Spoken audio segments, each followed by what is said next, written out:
Hello there, this is Robbie Lowdown. I wanted to talk to you tonight about Donald Trump and how he's deceiving futurist Christians. Now, I don't want this to be a really long video, but it very well could be because there's so much to this. But I want to share, first of all, this little piece here from this video by a call for an uprising. Here's Donald Trump and his wife, Mike Pence, who is he says that he's a born-again evangelical Catholic. So, and here they are at a Catholic church, okay? It's kind of interesting, isn't it? You know, there's Catholic cardinal there, and they just love being at that Catholic church. He's a real Protestant, you know. But I thought I'd show you that little bit. Now, of course, everybody thinks that he's going to be the King Cyrus, but check out this little part here. It's very interesting. This video is about 2 hours long, showing interviews of Donald Trump. But check out what he says here with these people. The Bible means a lot to me, but I don't want to get into specifics. It is so true. Now hold on. You know, when you think, and that's really, is that the one? Is that the one you like? I think that's the one you like, because I loved it. I'm wondering what one or two of your most favorite Bible verses are. Well, I wouldn't want to get into it, because to me that's very personal. You know, when I talk about the Bible, it's very personal, so I don't want to get into verses. I don't want to get into... There's no verse that means a lot to you that you think about or cite? The Bible means a lot to me, but I don't want to get into specifics. Even to cite a verse that you like? No, I don't want to do that. An Old Testament guy or a New Testament guy? You see this guy here, he knows right there that this guy here doesn't read the Bible. He doesn't know the Bible. He's not a Christian. He's very uncomfortable with this question that he's asking. What are your favorite verses in the Bible? Well, I don't really want to talk about that. Now, let's just keep watching here. It gets better. Probably equal. I think it's just an incredible, the whole Bible is an incredible, I joke, very much so. They always hold up the Art of the Deal. I say my second favorite book of all time. Have you ever asked God for forgiveness? I'm not sure I have. I just go and try and do a better job from there. I don't think so. I think if I do something wrong, I think I just try and make it right. I don't bring God into that picture. I don't. Now, when I take, when we go in church and when I drink my little wine, which is about the only wine I drink, and have my little cracker, I guess that's a form of asking for forgiveness, and I do that as often as possible because I feel cleansed, okay? Do you actively go... Huh. So he never ask for forgiveness, and he doesn't want to bring God into that. And he drinks his little wine and his wafer, and that takes care of that. Now, the wine, Protestant churches don't drink wine. Oh, sorry about that. They don't drink wine, they drink grape juice. So he must be talking about the Catholic Church, and then he did a little sign there where the absolution sign of the cross. So I thought that was interesting. I wanted to show that to you. Obviously the guy is not a Christian, but all the Christians and the Evangelicals, the Futurists, they believe that there's going to be a coming Antichrist, and they don't understand that the papacy is the Antichrist, and they believe that they don't understand that the Roman Catholic Church is the harlot that rides the beast, and that the papacy is the Antichrist, which is what the Protestants understood to be true because of Daniel's 70 weeks being completed, rather than this dispensationalist futurism, which was created by Jesuits. They don't understand that. So when you don't understand your enemy, this is why the futurists are being deceived by this man, who is saying everything that they want to hear. Now, you may not know, who does, but this is my website, The Lowdown Truth, And I mean, you may not know that I actually predicted that Donald Trump would be the president. And I said, I wrote this article September 20th, 2016, which September, October, a couple months before the election. And I wrote this article, Why the Vatican-Led New World Order Wants Donald Trump to be President. I could have just said the Vatican/Zionist led New World Order. They want him to be president. And then I went into it, and then I basically concluded that what he's going to do is he's going to be elected. He's going to do everything that the conservative Christians want to be done, and to win their support and loyalty. And then he's going to lead us to war, World War III. So it's playing out 2 years later, just like I predicted. He's doing all the things that we want him to do, repealing the health care, stopping the immigration, bringing back the jobs, being tough on foreign policy, supporting our Israel, our best friend in the world, Israel, on all this kind of stuff. And, of course, he's kissed the Pope's ring, and he's fighting for the Catholics. I mean, he's a total, he's totally what the Evangelicals, who don't know the enemy, he's doing everything that he can, or he needs to deceive them. So this is what I predicted. Hopefully I'm wrong, and hopefully we don't go to World War III, but just look at the supporters of Trump, and they think that he's King Cyrus, and they think that he's a prophetic, he's a man of God. Even the controlled opposition, all the ministries that are really our Christian ministries, I'm not going to name them, but they're totally on the Trump Kool-Aid. And really the only ministries and people that I find that don't believe that Trump is a man of God, that is leading us, and he's not deceiving us, and that he's actually a deceiver, and he is a globalist, he's not what he's acting to be, are the historicist Christians, which the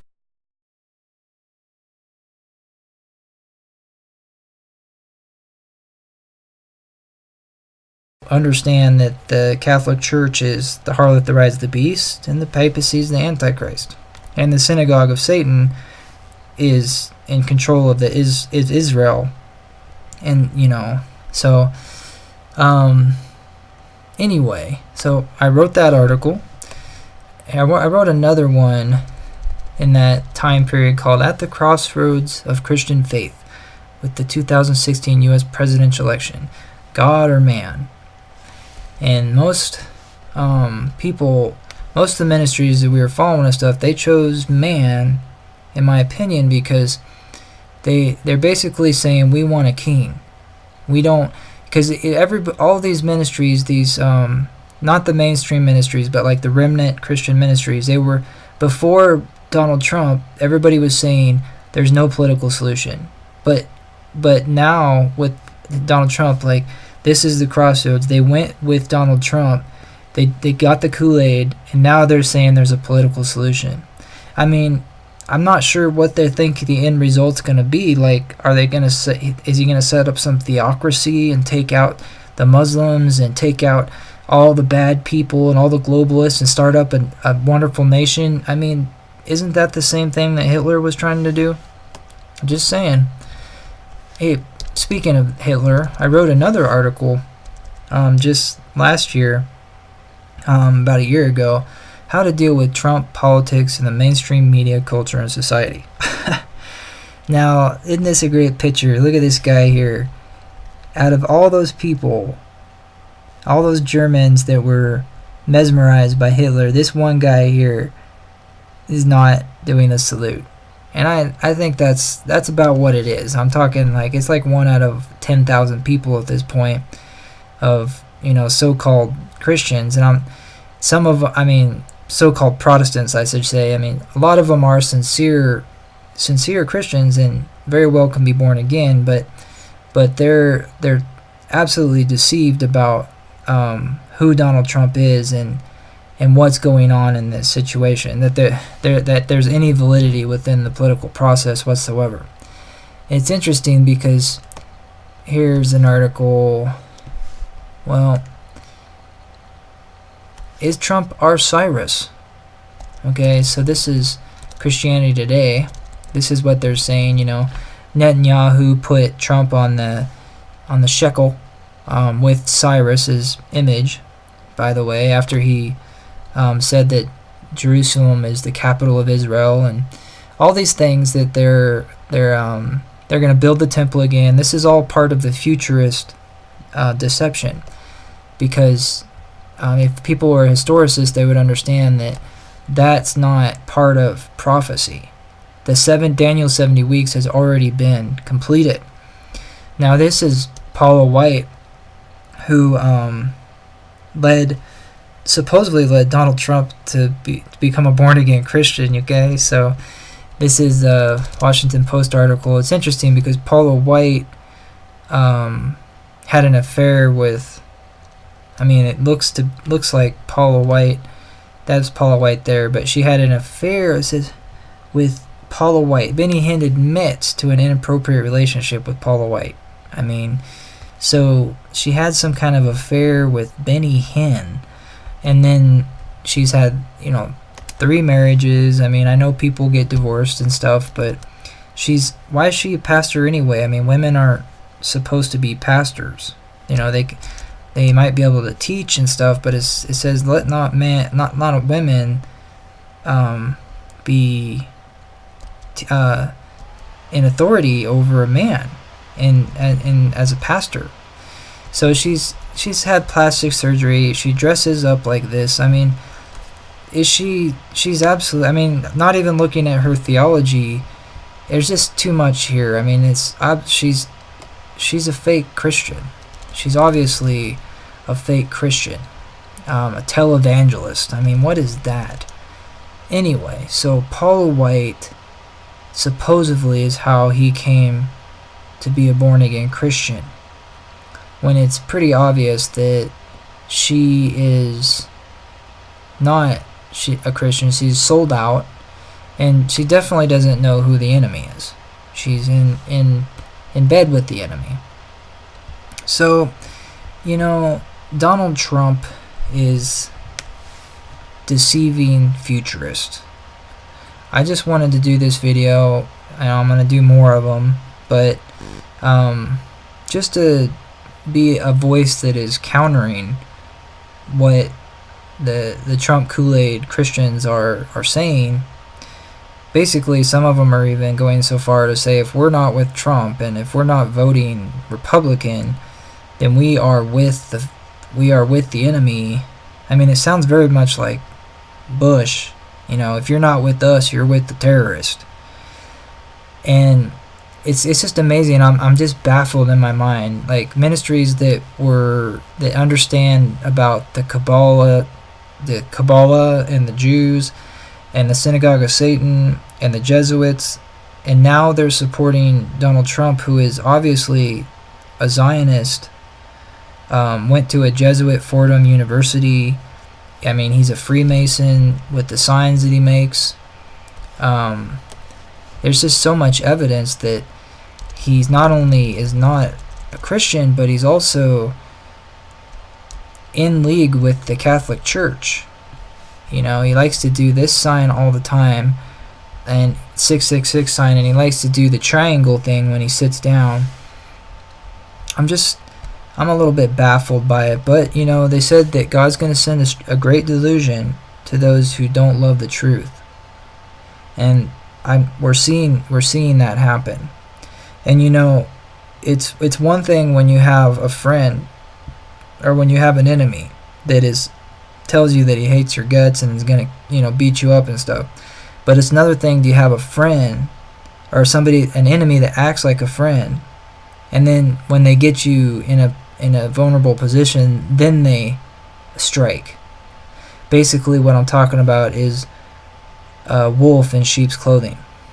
And at this point, there's so many wolves in sheep's clothing, because the problem is this futurist doctrine has created ignorant Christians that don't know their heritage. They don't know who has been in charge for the last 1,500 years, and they don't understand the power of the Catholic Church still, and they think that the Zionists, the Jews over there, are they can't criticize them, and they have to be best friends with them, when they are basically the enemy of America.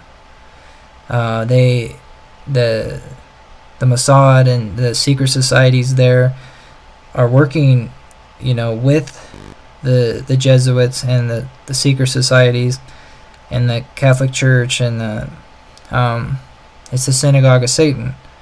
Edward Hendry is a good resource to look up for that. He's on. You can read his book, Solving the Mystery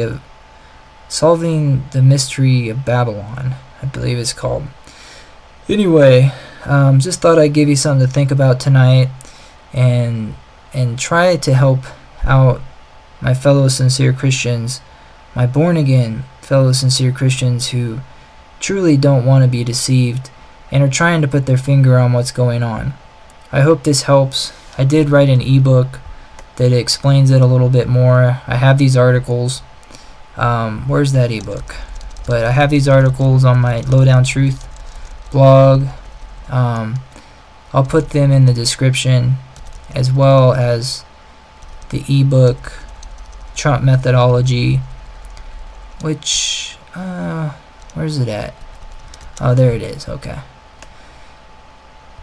Which kind of explains the methodology that I'm talking about here. But obviously not a lot of people are too interested in this because they're on the Trump Kool-Aid. They're trying to make America great again. He's saying all the right things. Of course. I mean, why wouldn't you want to believe this, It says those that seek to save their lives in this world are going to lose it. And those that lose their lives for Jesus' sake will gain it. This is not our world. This world is going to be destroyed, and it is taken over by Satan, and it's his world, and we're not going to take it from him. It's going to have to be the Lord that takes it from him. But all these people that think that Trump is going to set up a kingdom, a Christian kingdom or something. I mean, that is basically the Catholic doctrine. It's part of their setting up a millennial kingdom where they reign, where the papacy reigns as Christ, as the vicar of Christ, Pontifex Maximus.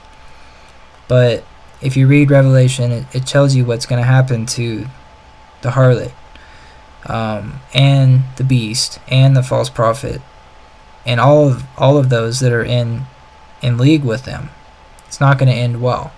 And it's not going to end well for America if we keep following deceivers like this. So what is our choice? There is no choice at the presidential level. The only choice is individual. Like, there's not going to be a president anymore that's going to save our country. Our country is in judgment because of this, and Trump is part of that judgment, because he's showing us how sold out we are to money and to keeping this country going like we think like we want this country to keep going, when this country is under judgment because it's wicked. Even though I wish it wasn't true, but the truth is, you'd have to go all the way back to the 13 colonies to find anything that resembles Christianity. The remnant of that time is what this country has been living off of. The real Protestant Christians that were here before 1776. And they've just been diminished and dwindling until at this point we are nothing more than a Catholic country. And the Protestants that are so-called Protestants are what they call now evangelical futurists. So anyway, oh man, it's twisted. I mean, I hate to laugh, but it's like the Twilight Zone out here. Anyway, I'll let you go for tonight. God bless you in Jesus' name.